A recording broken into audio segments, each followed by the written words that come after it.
자연과 휴식이 있어 머물고 싶은 곳. 세진 민물장어. 몸에 좋은 국내산 장어를 부담 없는 가격으로 즐기는 곳. 맛있다. 여행 오듯 들려주세요. 안녕 IC에서 신대리 삼거리 지나 막현리. 세진 민물장어.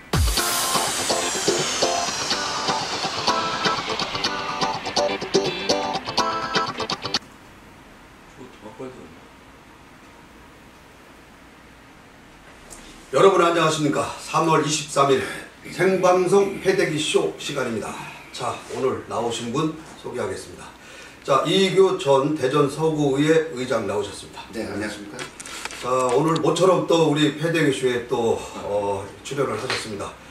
육동일 충남대 교수 나오셨습니다. 네, 안녕하세요. 반갑습니다. 아유, 오랜만에 뵙겠습니다. 예, 오랜만입니다. 자, 오늘 생방송 패대기 쇼 이번 주제는 대전 도시철도공사 기관사 부정 채용 의혹에 관해서 아주 지금 우리 지역의 핫 이슈가 되고 있습니다. 자, 최근에 차준일 사장이 지금 사의를 표한 가운데 대전시에서 감사반을 투입을 해서 지금 감사가 진행 중에 있습니다. 자, 오늘은 이 기관사 부정 채용 의혹을 받고 있는 이 대전 도시철도공사에 관해서 집중적으로 한번 짚어보도록 하겠습니다. 자, 육 교수님. 네. 이런 일이 이게 나와서는 안 될 일이 아닙니까, 이게? 당연하죠. 이게 요즘 청년 일자리 문제, 청년들이 얼마나 신경을 많이 쓰고 있습니까? 근데 뭐 성적을 조작하고 뭐 시험 뭐 이걸 조작하고 뭐 이런 걸 한다는 거는 이건 진짜 어떻게 봐야 돼요, 이런 거? 저도 깜짝 놀랐습니다. 네. 이런 일이 아직도 있는가 정도로. 이건 정말 그 과거에서나 볼 수 있던 그런 부정행위인데요. 네.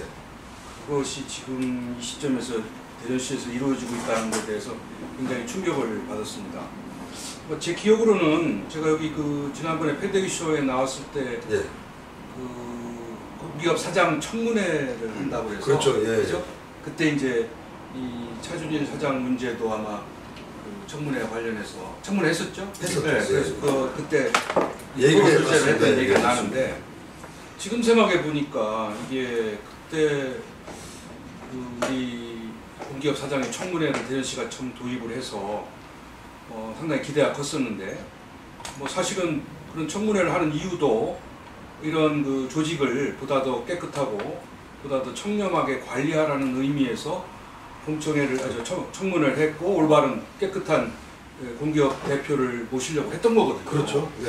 그런데 지금 이런 아주 정말 나타나서는 안 될 이런 부정행위가 나타났다고 보면 그 후에 우리가 청문회를 지켜보면서 이게 굉장히 실망을 했지 않습니까? 그렇죠. 네. 요식행위가 아니냐 이런 얘기였는데 그게 사실로 드러난 것이 아닌가 해서 안타까움이 있고요. 두 번째는 우리 대전시의 공직기관이 대단히 해이되어 있다. 저는 이렇게 보지 않을 수 없습니다. 그것까지 그렇게. 네, 전반적으로.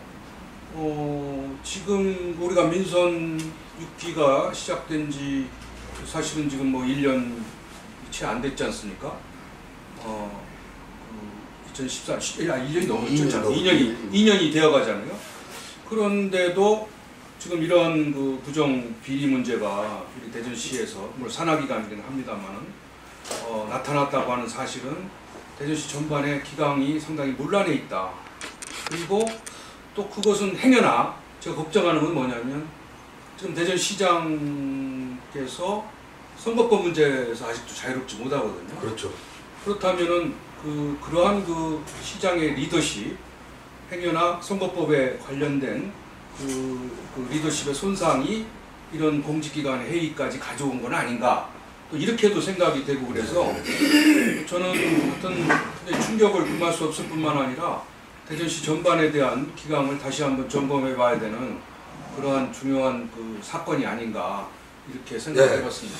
지금 우리 시청자들을 위해서 잠시 대전 도시철도공사가 어떤 부정 채용 의혹이 있는가를 제가 잠시 말씀을 드리면은 기관사 5명을 선발하면서 필기시험 15위와 20위를 합격시키기 위해서 면접 점수를 올려주거나 3, 4위의 점수를 깎는 방식으로 점수를 조작한 그런 정황이 드러났다는 사실입니다. 어쨌든 간에 지금 이런 대전시 산하기관이지만은 기강이 해이해졌다는 것은 권선택 시장이 지금 현재 재판에 계류 중에 있어가지고 영이 안 쓰는 게 아니냐 이렇게 지금 분석도 가능한데요. 우리 의장님은 어떻게 보세요? 지난해 대전시의 청렴도 1위를 해갖고 상을 받은 적이 있습니다. 그리고 우리 지하철 공사가 10년을 지나면서 무사고 또 무분규 또 무부패로 대전시에서 이 상을 받은 게 또 있습니다. 이것도 도시공사도 마찬가지로. 그랬을 때 이런 상황이 벌어지는 것은 이미 벌써 무언가가 위에서 누가 지시된 거 아니냐, 또 시험에 이렇게 부정이 일어나는 것은 도저히 공무원으로서 할 수가 없는 것을, 비근한 예로 어떤 A씨는요 점수를 이것이 92점에서 98점으로 만들어갖고 6점을 올렸습니다. 그래서 그 A라는 사람이 사실은 취업이 됐어요. 이런 경우가 생겼다는 것은 누군가의 지시에 의하지 않으면 이건 할 수 없는 상황이 생긴 거라는 거죠. 그렇다면 이거를 누가 지시를 했는가? 공무원들이 밑에 있는 시험 감독관들이 그걸 감히 점수를 조정을 할 수가 없는 겁니다. 그렇기 때문에 이 안 보이는 손이 지시된 거 아니냐 하고서는 지금 있는데, 우리가 패대기쇼에서 지난번에도 마찬가지로 차준일 우리 철도공사 사장을 청문회에서도 할 때 우리가 문제가 사실은 3가지가 있었습니다. 첫 번째가 뭐였냐면 이 양반이 전문성을 가지고 있느냐. 그래서 전문성이 별로 없는데 결국 우성대학에서 강의 조금 한 거 가지고 또 교통국장 했다고 그래서 철도공사 사장이 되는가. 두 번째는 경영성이 없다. 경영을 해보질 않은 사람이다. 세 번째는 도덕성과 청렴도가 떨어진다. 이분이 그때 당시 2008년도에 실질적으로 도시철도공사 경영이사로 있을 때 그 아들을 그 산하기관에 취직을 시키면서 신문에 말썽이 됐던 분입니다. 그렇기 때문에 이분이 적합한가 아닌가에 대한 것도 우리가 한번 논한 적이 있기 때문에 그런 부분에서도 부적합한 사람이 있었다 하는 것도 말씀을 드립니다. 그래요? 조사 많이 하셨는데요. 자, 어쨌든 간에 그러면 차준일 사장은 우리 디트리스 기자와의 통화에서 그런 얘기를 처음 듣는 얘기다. 조작 같은 거는 나는 이제 몰랐다고 하는데, 어떻게 보면 좀 억울한 면도 있죠. 또 만약에 몰랐다면은 그럴 수 있겠죠. 그거는 이제 다른 사법기관에서 가리는 문제긴 하겠습니다만은, 네. 지금 우리 이규 의장이 말씀하신 대로 청문회 과정에서 이런 문제가 나왔다면은 이미 다 걸러진 거거든요. 그런데도 그때 어떻게 보면 좀 무리해서 이제 임용이 이루어졌었고, 또 그런 문제가 재발되지 않도록 각별히 여러 가지 시스템적으로 문제를 정비를 했어야 되는데 그렇지 않았기 때문에 우려했던 문제가 현실로 나타난 거거든요. 사실은. 그래서 저는 이 문제가 비단 이제 하나의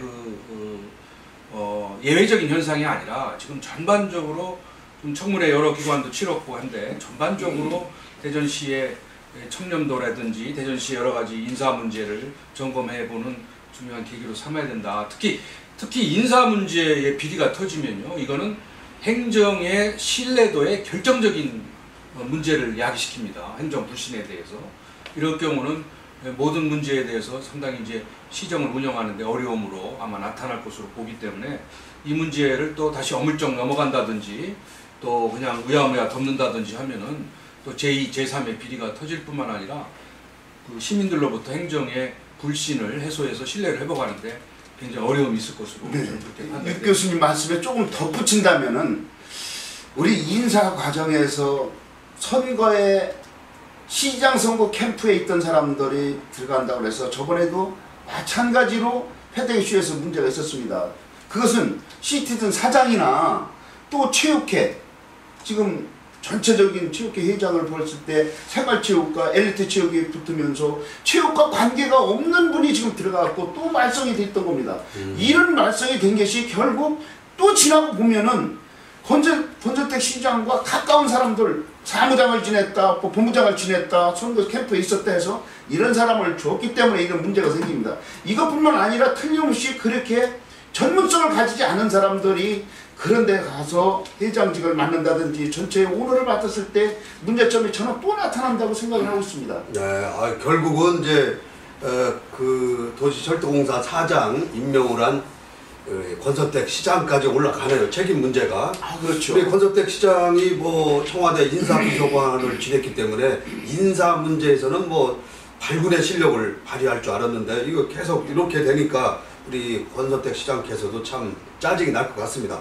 자, 그렇다면은 지금 한두 사람의 점수를 고친 게 아니라 여러 면접관하고 다수 응시생들의 그 점수를 그 수정을 했는데요.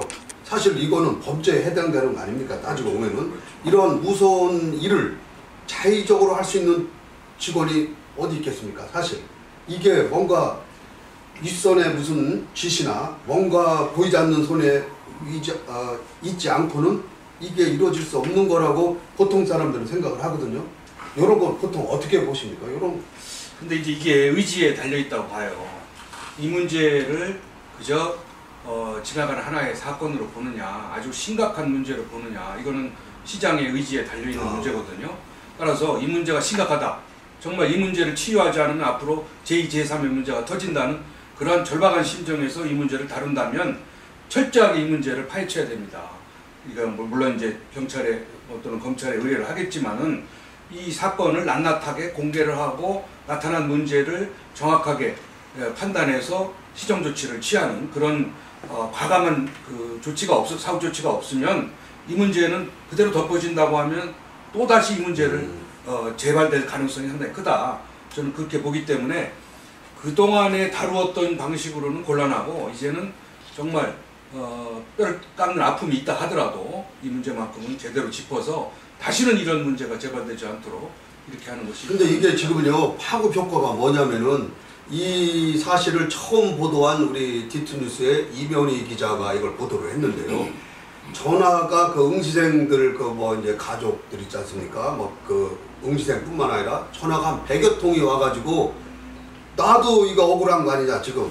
기존에 본 모든 사람들이 아니 이게 다 지금 다 일을 지금 나도 이게 지금 억울하다 뭔가 지금 이걸 보니까 다 피해자 지금 심정을 얘기를 하거든요. 네. 이런 부분은 어떻게 보세요? 그렇죠. 가장 큰 피해자들이 사실은 합격 점수를 받고 합격 점수를 받았는데도 불구하고 낙제가 됐다는 거예요. 이미. 그렇다면은 그 사람들이 뭐 때문에 이렇게 됐는가에 대한 것이 너무 서럽기 때문에 아마 그 기자한테 계속 전화했을 네. 겁니다. 이것이요 분명하게 지낼 건 뭐냐면은 우리가 이 철도공사 이 사건이 탁 터지고 난 다음에 감사가 시작될 무렵에는요 이게 서로들 밀어버린 거야. 서로들 내가 한 게 아니다 뭐 밀고 했는데 그것이 누군가가 내부 고발자가 있었기 때문에 내부 고발자가 고발한 사람이 누구냐를 또 찾기 시작하는 겁니다. 아 항상 그렇죠. 네, 내부 고발자가. 근데 그 내부 고발자가 누구를 떠나서 이 사람들이 된 사람들이 5명을 우리가 여기서 합격을 시키는데 4명이 차준일 그 사장의 먼저 번에 있었던 학교, 대학, 우종대학 거기 학생들이 4명이 다 합격을 한 겁니다. 그래서 거기에 또 무슨 색연경을 끼고 보는 거 아니냐라고 했기 때문에 이런 문제가 생기고 또 내부적인 소양이 있는데도 그거를 사장으로서 관리를 못한 거예요. 전혀 관리가 안 됐어요. 누군가가 전달을 했고 또 하나는 한 직원이 이것이 수정을 한다 또 뭐를 고친다 이거는요 2사람, 3사람이 짜지 않고서는 도저히 고칠 수가 없는 겁니다. 그렇다면 이게 아주 계획대로 착착착착 진행돼서 해나간 거라고 저는 보고 있습니다. 그러니까 이게 결국은 이제 몇 사람들이 이제 조작을 했을 테고 이 사람들의 이제 부정행위로 인해서 이런 일이 불거졌는데 사실은 여기에서 이 응시자들은 다 피해자입니다. 따지고 보면 그렇죠. 예, 그렇죠. 25명이 다 몇 사람이 내가 바뀌었다 그 사람만 네. 피해가 아니라 이 시험을 본 전체는 다 피해자예요. 그렇죠. 어떻게 보면 이 시험 자체가 무효가 돼야 돼요. 근데 이미 교육을 갔습니다 지금. 그러니까 이 문제는 이제 뭐 어떻게 거기까지 지금 가야 되는 거예요. 그럴 수도 있는 거죠 이게. 또 뿐만 아니라 사실은 뭐 지금 우성대학 피해자입니다. 따지고 보면. 그렇죠. 우성대학의 자체가- 신뢰가 다 무너지는 네. 거고, 그리고 또 직원들도 다 피해자가, 그 부정행위에 참여하지 않은 직원들 다 피해자고. 그러니까 이 문제만큼은 이걸 그냥 덮을 문제가 아니에요. 이거는 정말 낱낱하게 공개하고 문제가 있다면은 정말 일벌백계를 해서라도 이 문제를 치료를 하고 아마 이 시험에 관해서는 아마 재검토를 해야 되지 않을까 이런 생각까지 듭니다. 그러면은 진짜 그런 사실이 없이 우수한 점수를 받아서 합격해가지고 교육까지 받는 또 다른 피해자도 있을 수가 있지 않습니까? 그렇긴 하겠지만 이게 정당한 시험이 아니잖아요. 뒤바뀌었다는 거 아니겠습니까? 합격자가 불합격자가. 그러면 어디까지가 정당한 거고 어디까지가 지금 조작된 건지도 모르는 상황에서 여기서 합격한 사람은 이미 인정을 해주고 안 되는 경우에는 이게 이게 없었던 일로 한다면 이거는. 자, 그러면은 제가 이제 정리를 좀 할게요. 마지막으로. 네. 그럼 어떻게 해야 됩니까? 그럼 어떻게 해야 됩니까? 제가 이제 분명하게 말씀드릴 수 있는 것은 도시철도공사가 그동안 조직적으로 이 금수저 논란에 일어났던 거, 그러니까 조금 끝발에 있는 사람들이 들어왔는지를 다시 상세하게 조사를 한번 해야 돼요. 그러니까 이번 것만 말고 그렇죠. 기존 것도 한번 다 전체적인 감사를 한번 해야 된다 이거죠. 그러면 또 하나는 두 번째는 커지는데. 그렇죠. 왜냐면 채용 과정에서 금전이 오고 갔는지에 대한 것도 한번 조사를 해야 됩니다. 이거는. 그러면은 이거는 사법 이거 검찰이나 수사권이 있는 데서 해야 당연히 되는 그렇게 가야 됩니다. 이거 수사를 해야 되고, 세 번째는 누가 어떤 이유로 점수 조작을 지시했는지 그렇게 가지고 왔는지에 대한 것도 정확하게 그러니까 이제 조사가 됩니다. 윗선도 조사를 해야 된다. 그렇죠. 그 조사가 돼야만이 나머지 25명 이 응시한 사람들의 속이 풀리지, 그렇지 않으면 절대 되지 않아요. 아니 그러면은 자라보고 놀라는 가슴 소뚜껑 보고 놀라는 거 아닙니까? 아니죠. 그건 아닙니까? 지금 사실은 이 행정의 가장 중요한 건 인사 문제예요. 아니 그러니까 지금 소급해서 다 좀 지다 본다는 얘기는 봐야죠. 봐야 어디까지가 문제가 됐는지를 봐야죠. 만일 여기서 자체 감사로 그냥 우야무야 덮는다면은 앞으로 진행될 모든 인사 채용 문제에 대해서의 신뢰는 지킬 수가 없습니다. 그러니까 이왕 이렇게 드러난 이상 정말 우리가 아프더라도 이 문제만큼은 해결하고 넘어가야 된다. 그래야 그 행정의 신뢰가 바로 선다. 이렇게 생각합니다. 네. 두 분 말씀 잘 들었습니다. 자, 3월 23일 생방송 패대기쇼 이번 주제 대전 도시철도공사의 기관사 부정 채용 의혹에 관해서 두 분들의 아주 고견을 들어봤습니다. 이번 주제는 여기서 모두 마치도록 하겠습니다. 두 분 고맙습니다. 네, 감사합니다.